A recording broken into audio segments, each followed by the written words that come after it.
And so that was a beautiful song by Sacred Earth, Ancient Mother. And it was a few weeks ago when I heard in the ethers that this is the return, not just of any mother, but the ancient mother. And so here she is with all her 5 elements of creation. And today we will definitely be connecting with one of the great avatars, our beloved Yogananda. I recommend, truly deeply connecting with Yogananda, whether you consider somebody else to be your guru or not. Yogananda truly came directly from our divine father, divine mother. And I got to witness this. And so the way that it looked just like this. I found this image the other day, it was somewhere on YouTube. But that's exactly how I saw actually Yogananda coming out. He truly came as if you imagine Divine Father, where you have Babaji, and then this is one of the great masters in the same lineage, Lahir Mahasaya. And I saw Yogananda coming like this, like a reflection, like the Son of God. It's pretty incredible. And so what you will find in the great knowledge of Yogananda, he really had that urgency to write a lot at the end of his life instead of giving lectures. And so he wrote some incredible, really, texts filled with incredible cosmic ancient knowledge about this world and our cosmic consciousness. And some of the greatest books are The Second Coming of Christ. I just saw a few days ago that actually somebody recorded it completely. So it's about 8 hours of listening on YouTube. And it's much better than what we found before, the robot reading it. So this is much easier to listen to. So if you have nothing else to do, or when you're doing things around the house or you're driving, then listening to The Second Coming of Christ, I highly recommend it.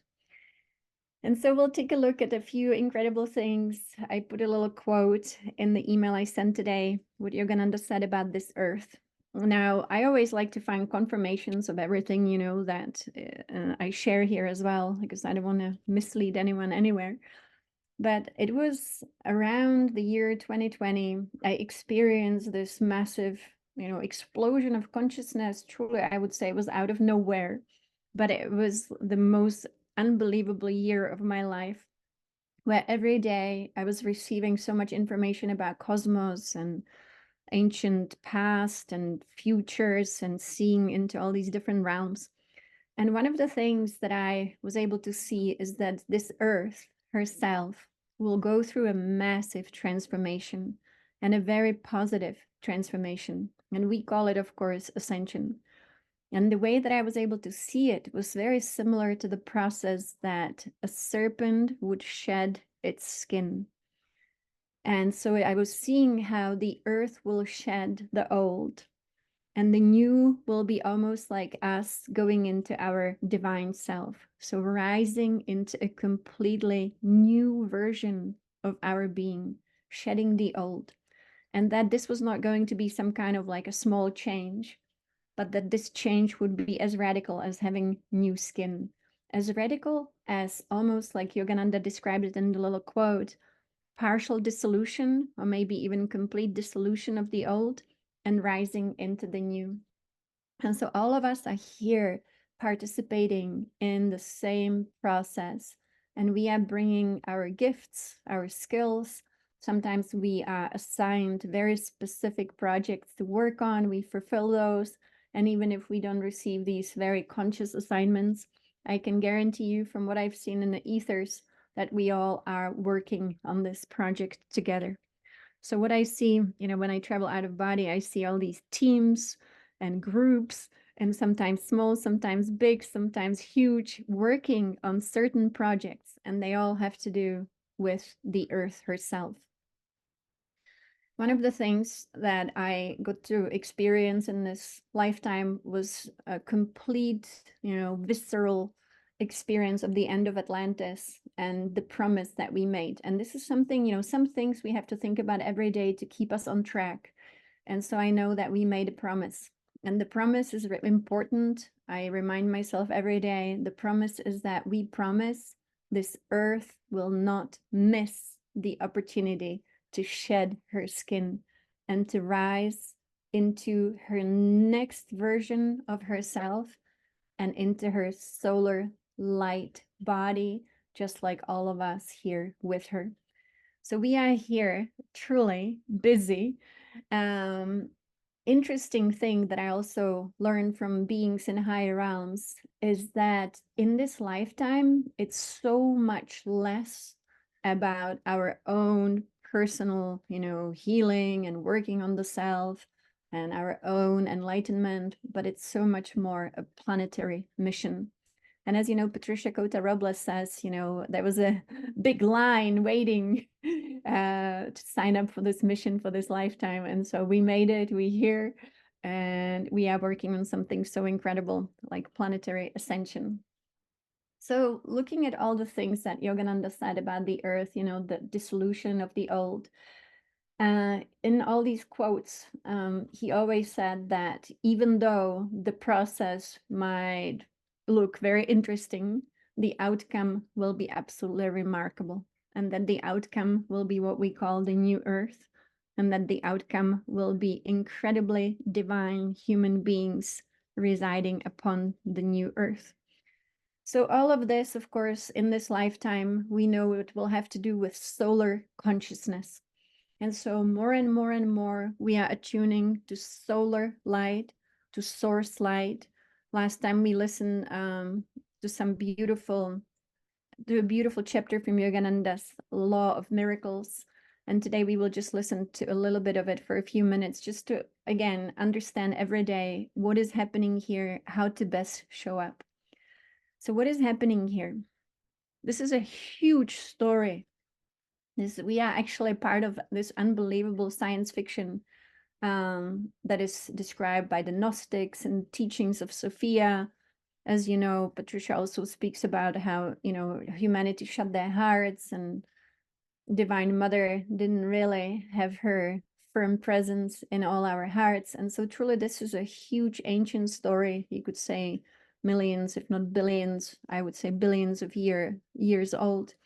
And so to be able to be here and like even comprehend the magnitude of it, it's just so huge. But the basics of it are that this world became kind of, we call it fallen, but fallen for many different reasons, and it had different implications. But one of the things that became fallen is our physical body. And so, eventually the religions call it the sinner body, and it became very problematic. But it's not that the body is bad at all. The body simply, in a way, became possessed by very toxic energies and manipulated by them, and so did the entire planetary system. And so this ascension process is about liberation of the physical body back to being an incredible temple for consciousness. And so the changes have been taking since 2020, mainly, as you can tell, liberating the physical body from all densities and from this ancient darkness so that the body can become once again this beautiful luminous temple for consciousness. An interesting thing that, again, I just bring it up, and whether you believe it or not, it doesn't matter, it's whatever. But I just want to say how here a lot of things became so-called normal. And so a lot of things we consider to be normal, the way that we give birth to children through sexuality, the way that children are born as little infants and then they kind of have to be taken care of by parents, good and sometimes not so good. And all of this actually was part of the fallen design. So the original blueprint of the human being, the divine human being, was not to actually produce children through sexuality, but to actually use the incredible higher qualities that are used in higher realms. And that is definitely not through, giving birth through the way that it is here. So when you think about it, what it caused, it actually, all of it, what we call normal was the fallen design. So Yogananda speaks about this as well, that in these higher realms, children are actually created, and not through some technology, but actually consciousness. And so that also means complete intentionality, and not through the pleasure of sexual act, but actually the incredible bliss of consciousness. So imagine how far, we are from that design. But that also means that beings in higher realms, right, don't get pregnant and they don't have to give birth and they don't have to be helpless for so many years, depending on some parents. But we do have cosmic parents. So all of this we are returning to. That's pretty incredible.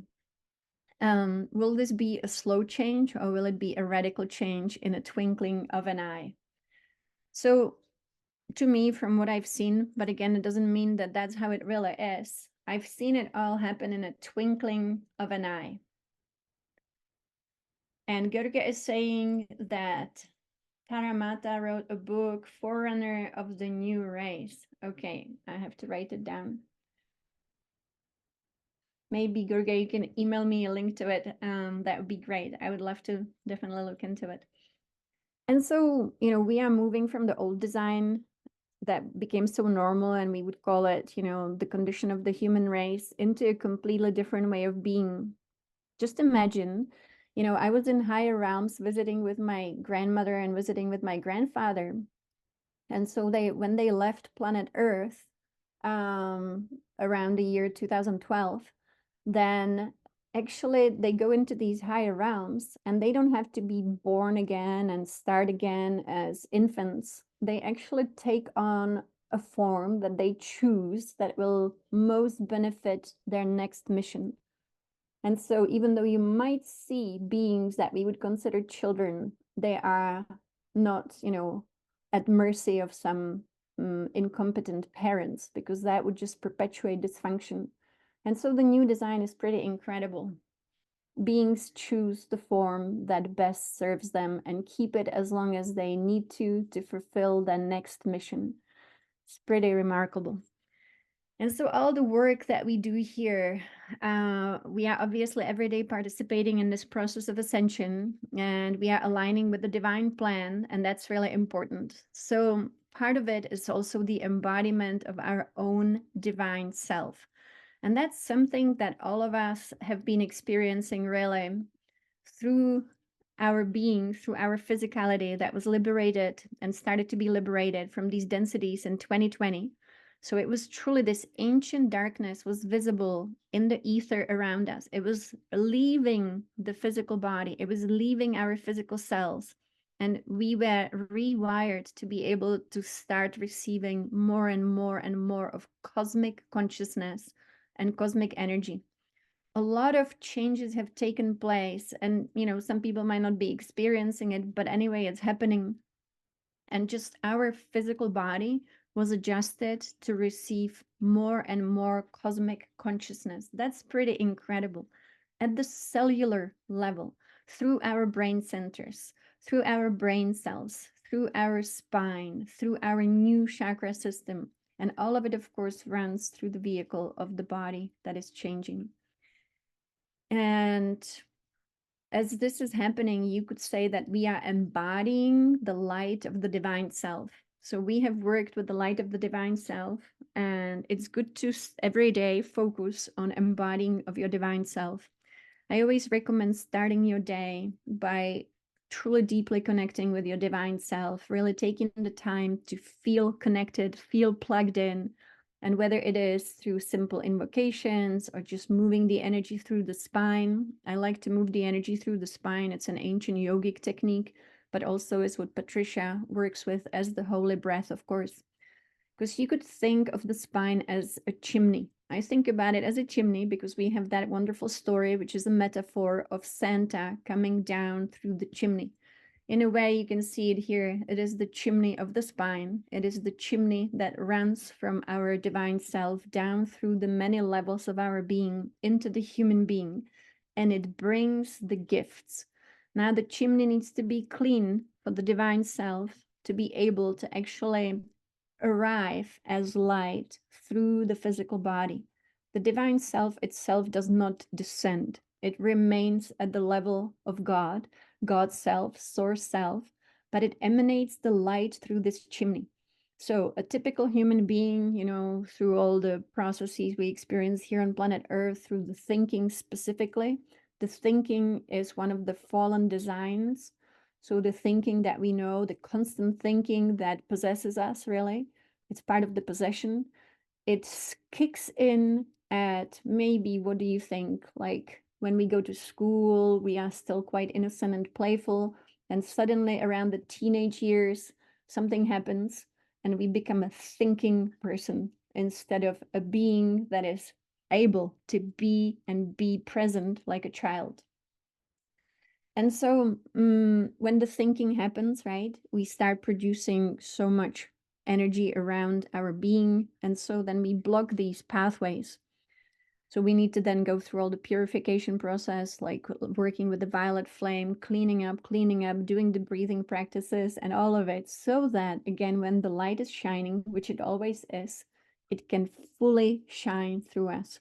So the more we surrender to nothingness and the more we bring in the light itself can be the fastest way to actually experience a breakthrough. And so every day focusing on the light of the divine self and bringing it through the breath.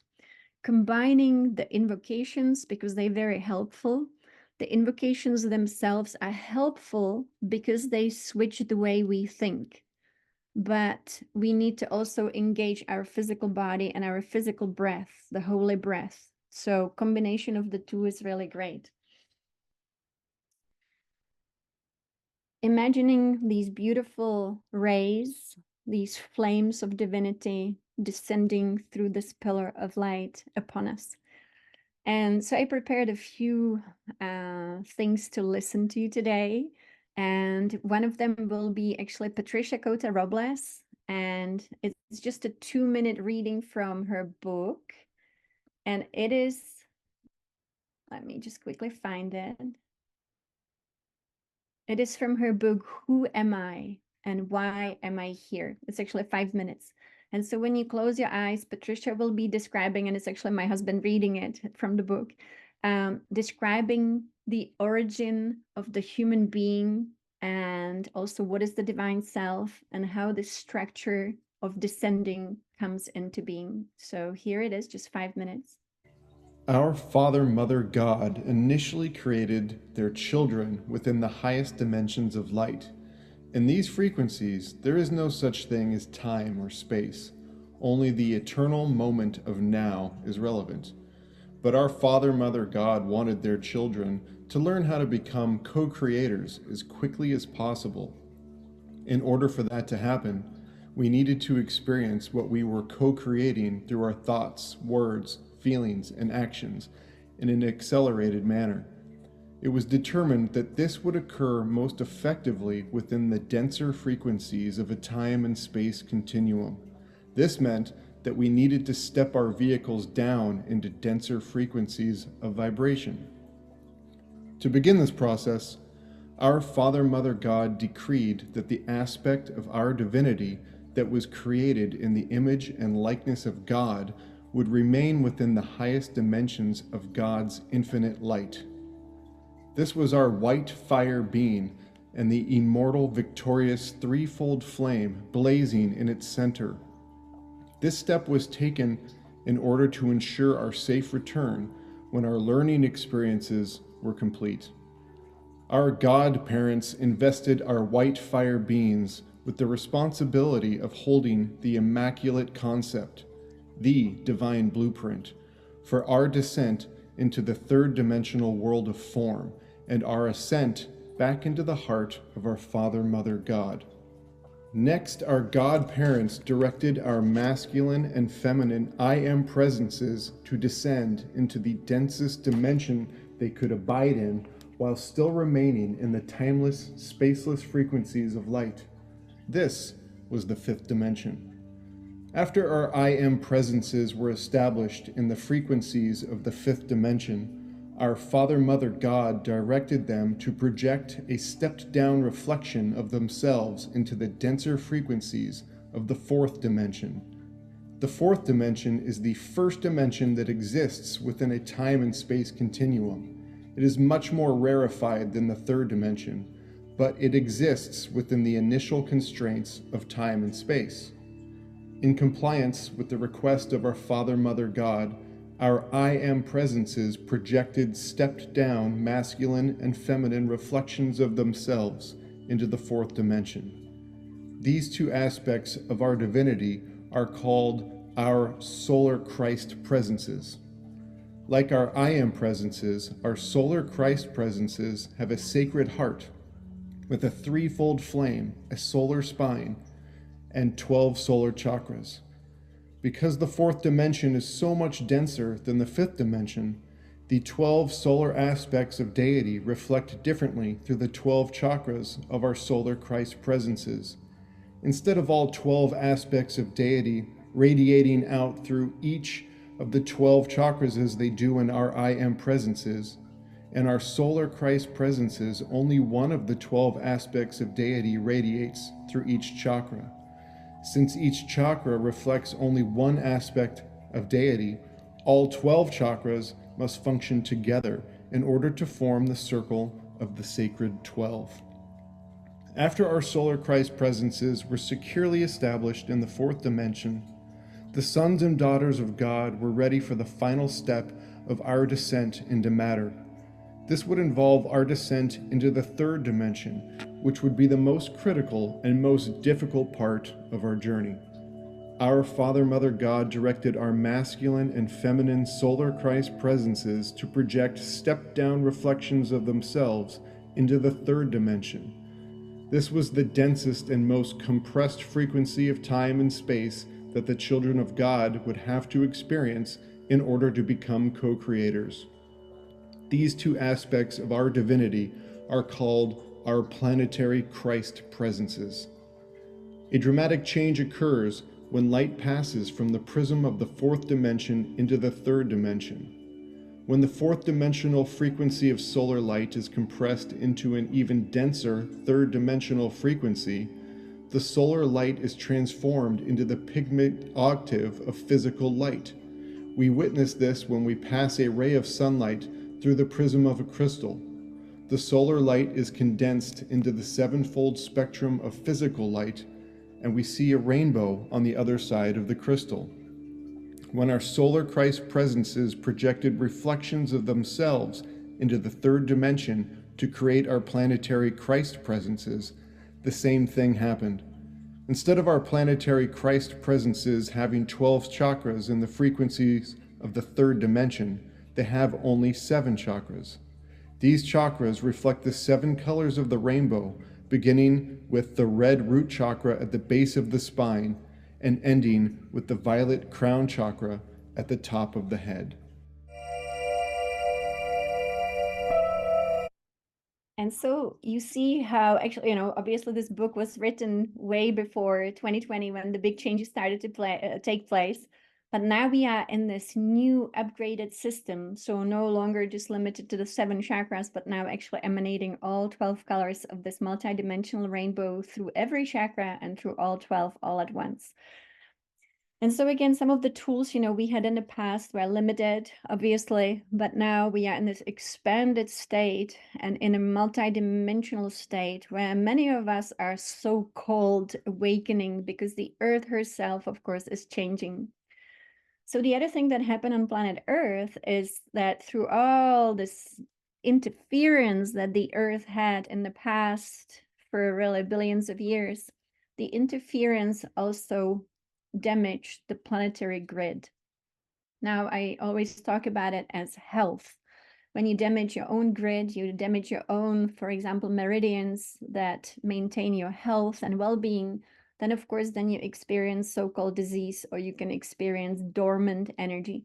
And so all of us, when we incarnated on this planet, we were incarnating into a system that actually was diseased and damaged. And so one of the things that are happening in this planetary ascension process is the restoration of the ancient natural planetary grid. When people speak about the matrix, for example, to me, the matrix is the broken planetary grid that was feeding into our bodies, into our nervous system, into our electromagnetic field. It is important to remember that when we do these different yogic practices, what we are trying to achieve is the restoration of our electromagnetic field to actually be sovereign. So most people have a completely depleted electromagnetic field. And then, of course, all these influences that might not always be good actually enter our system. And so, one of the things we want to look after is our electromagnetic field. Now, what generates the best, most amazing electromagnetic field is actually very simple. The best technique is love. When we feel love, and we really feel it, we don't think it, but we feel it. And when we are in a state of childlike innocence, playfulness, joy, bliss, which really can be delivered permanently when we connect with Divine Mother, when we connect with Divine Father. Thank you, Fire Angel. That's exactly what it is. It's a beautiful image of a very nice electromagnetic field. So every day, think of yourself as a being with a field, and you want to every day look like a juicy apple. That means a sovereign electromagnetic field without the influences of different frequencies that can come in when we are not whole. Wholeness is really important. We can also think about it in terms, of course, of a light body. How do we generate a light body? Of course, there are so many different techniques that we can use, but ultimately, a technique used without love will not be effective. So it's very basic and it's very simple to love, as they say, to love the divine with all your heart, to love life with a capital L, not this little conditional life here, but actually the eternal life. And how do we do it? How do we generate this massive amount of love? It is something that can be generated very easily, of course. In this world, it always seems to be very conditional. So if conditions are good, we love it. If conditions are not good, we don't love it. We actually even hate it. And so it's important to go beyond the conditionality and to discover the true love within our being through meditation. And that's, again, why we do what we do. So meditating with your divine self every day, really getting a good contact with your own I am, and simply rewiring the brain by often stating, I am that I am, I am that I am, I am that I am. I highly recommend it. And as you stated often, you might even feel the shift of consciousness within your own being that goes higher and higher and higher to your true divine self. So again, it's important to know that the divine self is not opposing anything. It's not like the right as opposed to wrong.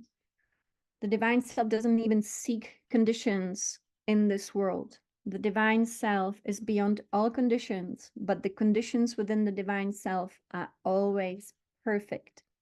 And so as we come out of the old self and we go into the divine self through our meditations, invocations, our breath, engaging all these techniques all at once is what's going to be effective. Plus, we are so blessed that actually the divine self right now is embodying through us all anyway. But the more we participate in this, the better it gets. Every day, starting the day by contacting the divine self, cleaning up this human being down here so that the human being is as empty as possible, that open cup, the holy grail, the juicy apple, so that all of these energies can flow. And then also because we are in a body and we do have a body elemental, the body deva, the body as an expression of the earth, then we also want to contact the other aspect of our being in this world, and that is the body deva. So starting the day by saying, hey, divine self, here I am. Please be in charge of all these different conditions and consciousness and thoughts, but also the body deva, please guide me through this day, so that we can thrive. And that is beyond all those conditions. So that's a really good way to start the day. Now we listened last time to like 30 minutes from of it's a chapter in the Scientific Healing Affirmation book. I actually couldn't find it in the book itself, but in the Audible, if you go to Audible, then you will be able to listen to the chapter. It is the last chapter called The Law of Miracles. And I wanted to highlight something that Yogananda said in the Law of Miracles. So every day affirming, I am that I am. Yogananda used a lot of the language that could be understood by, of course, the generation that was alive or was here on this planet when he was here. So he wanted to speak, to that generation in language that sometimes resembled a little bit of religious language. And so he was speaking of God very often as, he, the Father, but often also he spoke about God as the Mother, of course, and that was not so typical for that time. And so the phrase instead of I am that he used was I am he. I am one with the divine. I am one with the light of God. I am one with the flame of God. So the mystics, they always experience God as light and God as flame. Again, one of the wonderful things I learned in the higher realms was to everyday focus in the light of God that is actually within your heart, and that some mystics call actually the Christ fire. And that fire is within our hearts. And it's not just a little flame, it's a huge fire that burns within you just because of who you are. Not who you are as this little person down here, but actually who you are as your divine self. And so, as you are here in this world, simply by being here, you fulfill your mission. And that is really important. It is beyond doing, it is actually being. So the master beings, they worked on the body of light. Through the consciousness, they manifested naturally the natural body of light as a result of their mastery, as a result of thinking, being, speaking, acting, feeling. Light would become them and they would become light. And then the goal was, of course, to merge consciousness with the creator. Now, to me, this is really interesting because one day, I was visited by Yogananda, and it was at night, and he said, command the creator of all that is to manifest. And he didn't say God, he didn't say Divine Mother, he said the creator of all that is. And so the creator of all that is actually manifested. And it was absolutely, life-changing, surprising experience. And I spoke to other mystics that, could understand the experience because the creator of all that is manifested as actually that which we would call unmanifested.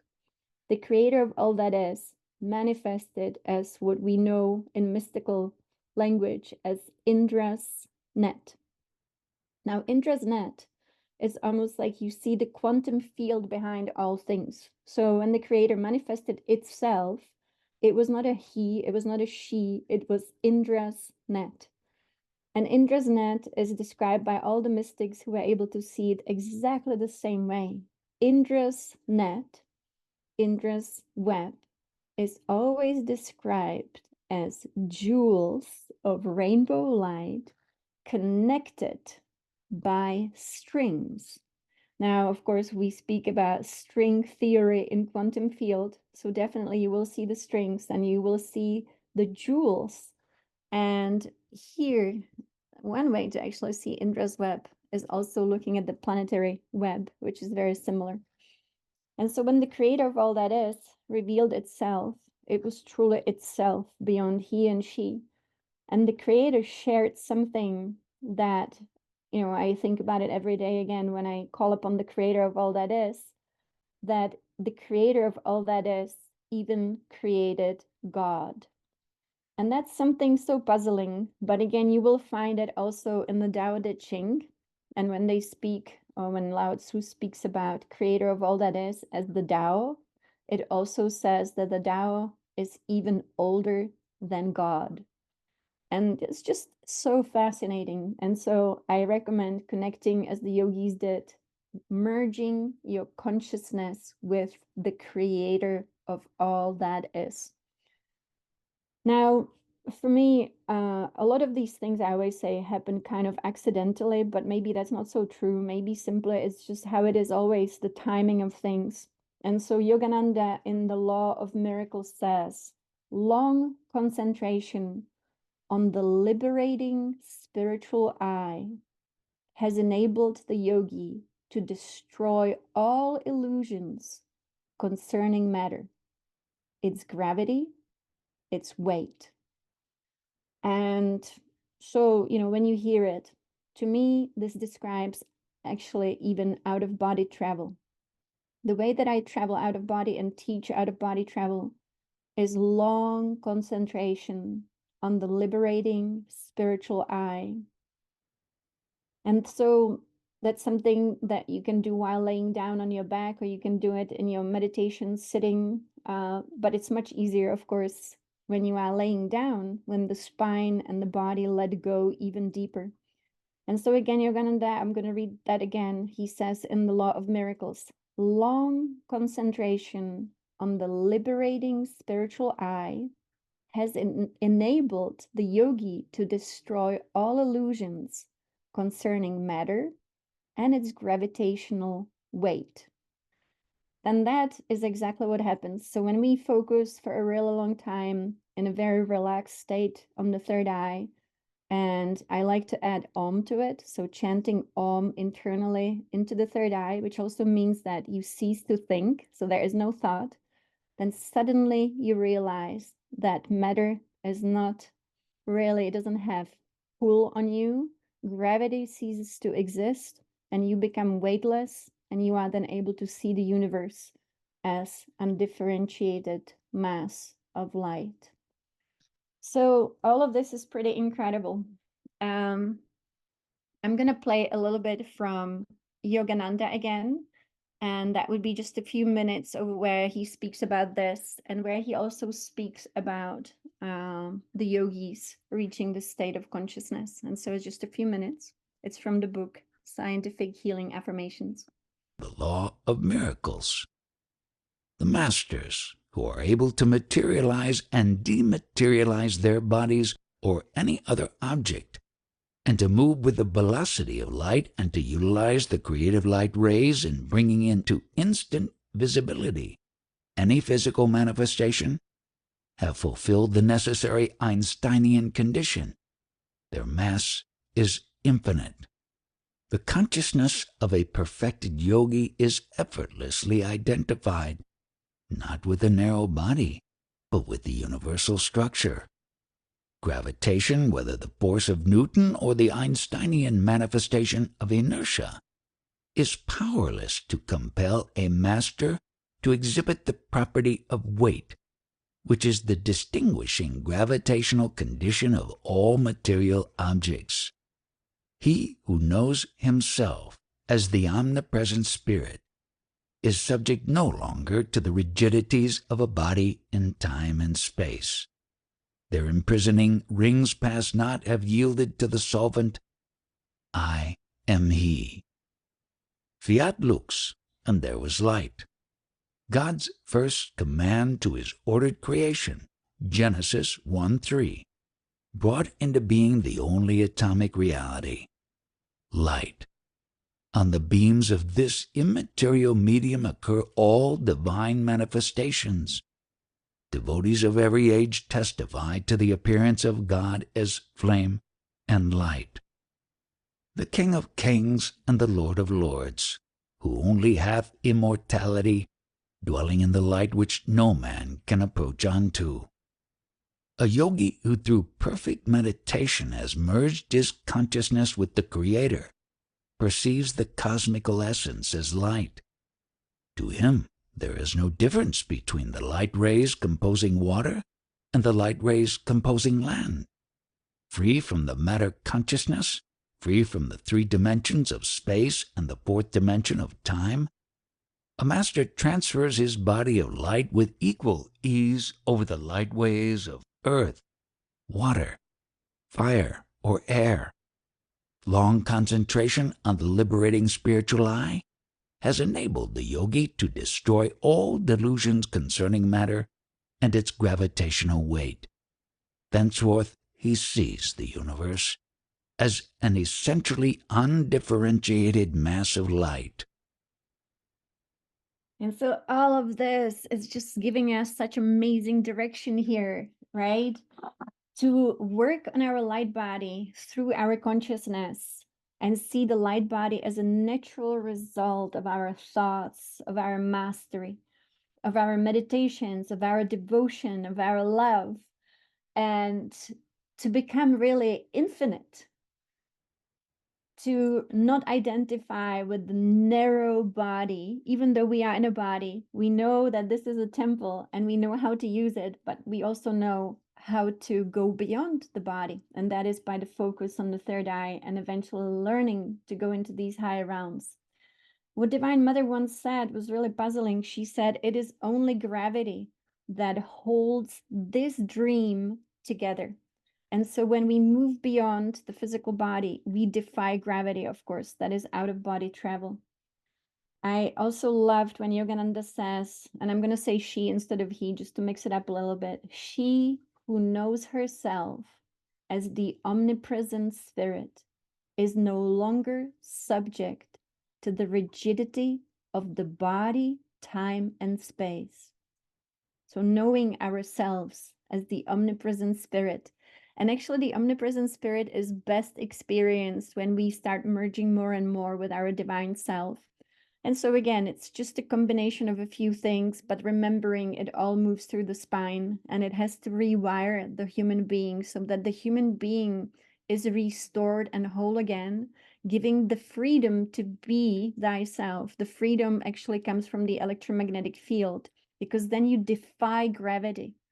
You defy also the world. If the world goes, one way, you can maintain your being to be the divine self and to be sovereign, actually. And so I wanted to share an out-of-body experience that I had a few, maybe a week ago, 2 weeks ago, exactly, I don't know. But I recorded it. For me, sometimes it's really easy to leave the body through this technique, and sometimes it just doesn't work for me at all. It really depends on patience, and I also think on the electromagnetic conditions of the planet. So I noticed that certain days are much, much easier depending on the solar activity. And so I'm going to share this out-of-body experience, which I think relates a lot to our mission here, not only personally, but collectively, to be restoring the ancient mother here. And that is actually expressed through nature. And not only nature as we know her as, the 5 elements and the trees and the plants and the animals and the waters and so on, but also as the natural emanation of the earth, no longer manipulated in any way by all these other frequencies. And so it is the true nature that is being birthed here. And that is the design for the new earth. So I will quickly just play this recording of the out-of-body experience. And it's called Here and Strong. And it's only 10 minutes. I woke up around 2 a.m. and the energies around me were so strong, I knew something unusual was present and available for interaction. My body was too awake, and that is not a great time to practice out-of-body travel. But I started to focus in my spine and used 3 different mantras interchangeably to center my mind and to center in a state of no thoughts. My breath became an elevator of my consciousness as it moved from the base of the spine to the crown. Initially, the level of wakefulness was too high in the body, so I knew I could not exit. About 45 minutes into my practice, I felt the first wave of energy move through the body, which expanded my state and gave me hope that I could move out of body if I kept surrendering. I found all muscle tension in the body and used my will to let go deeper. Minutes later, my etheric double was free to exit the physical body. While exiting, I had a strong intention I stated again and again in my mind. I wanted to receive instructions from Divine Mother and Divine Father to tell me what task I should fulfill next in this planetary ascension process. quite the adventure unfolded next. When I was fully out of body, I first entered the astral plane, which often contains spirits of other human beings. It is not rare for these spirits to be present in the house or even the bedroom directly. I ran into a married couple with a child who happened to be in the spirit world that mixed with the third dimension of our bedroom. I actually encountered this occurrence many times before, and it did not surprise me, but it is always weird to think that we are surrounded by spirits from 4D. I knew I had to leave our home and move on. My goal was clearly stated by my mind, and I held onto the intention firmly. First, I started to move through several dimensions, which is also not unusual. I now feel that I mastered the out-of-body state, and I know quite a few tricks to operate in many different realms. One of the amazing tools is shifting into more and more surrender, as if the etheric body too had muscles that one could relax.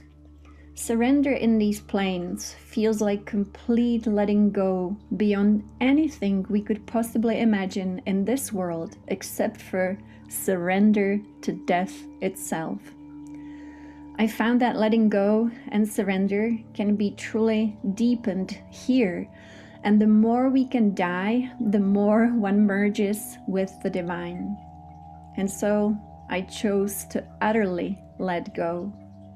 First, this letting go can lead to a state of free fall, as if the etheric body could fall endlessly into infinity. It does require fearlessness, and fearlessness leads to a whole body ecstasy. I was clearly aware of my Kundalini energy rising and filling up my entire ethereal spine, up my higher centers of being. My entire etheric body was pulsing with orgasmic energy. This state is beyond anything that we associate with sexuality here in the third dimension, but in some way it can be best compared to a whole body perpetual orgasm. I believe many mystics from all traditions experienced this state of rising. I now surrendered even more and delighted immensely in the nothingness that occurred within me. Where there is nothingness, everythingness can enter. And I was entered by cosmos. Every cell of my etheric body was blissing out in complete oneness with all nature. I felt the enormous physical pleasure of every cell as each cell clearly surrendered to life. Every body part, every organ, every system became filled with natural, pulsating pleasure of existence. No limitations and no holding back. Suddenly, instead of free fall movement, I started to rise like a rocket, carried on the wings of surrender and infinite bliss. No control, no agenda, just my desire to know how to serve.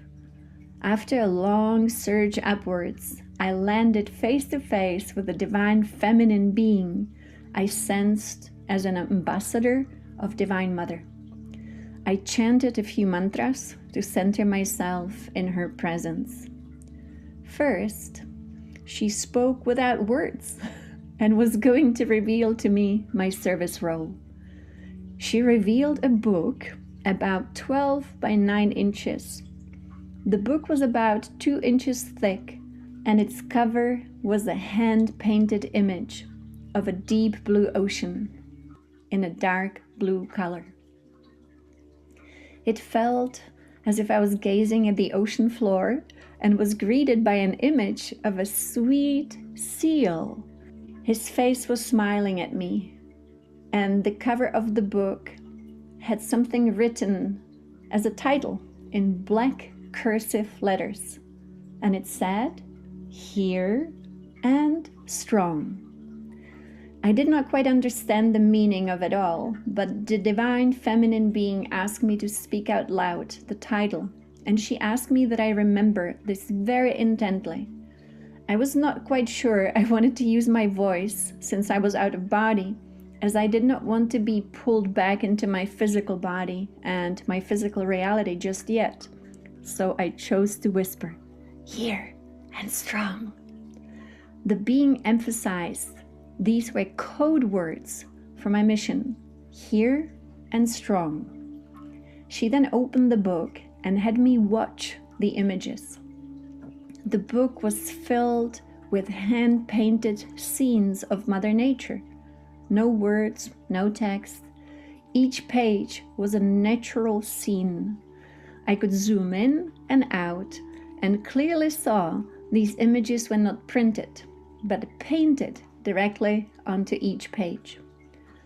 I was now facing the book as it was being flipped page by page very slowly in front of my etheric eyes. What unfolded was truly fantastic. Each page was a huge activator of consciousness and energy. As I viewed the images of nature, my entire etheric body reacted instantaneously with intense delight, pleasure, bliss, ecstasy, an explosion of pulsating energy in every cell. I felt every cell pulsating as a natural reaction to nature. I looked at an image of brown and green fern, and my body reacted automatically by complete and overwhelming cellular ecstatic bliss. Every cell in every body part was pulsing with extreme surrender to what we could call orgasmic energy. But this energy was pure nature, pure innocence, and pure pulse of the mother. This book of life contained the mission: know the power of nature and be here now to teach this power with divine strength. Eventually, I chose to come back into my physical body and eager to tell my husband what happened. My return was remarkable, as when I entered the physical body, every cell of my physicality started to pulse.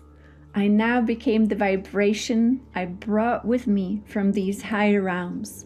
The pulsing was so pleasurable and so ecstatic. I got to taste the power of our nature. And so it is. And so to me, if you've been listening to these sharings here before, then the incredible design for the new earth is for our bodies to once again naturally, automatically react to cosmic consciousness contained in all of nature. And so all of nature is emanating, I call her the book of life, because she is the best book of life.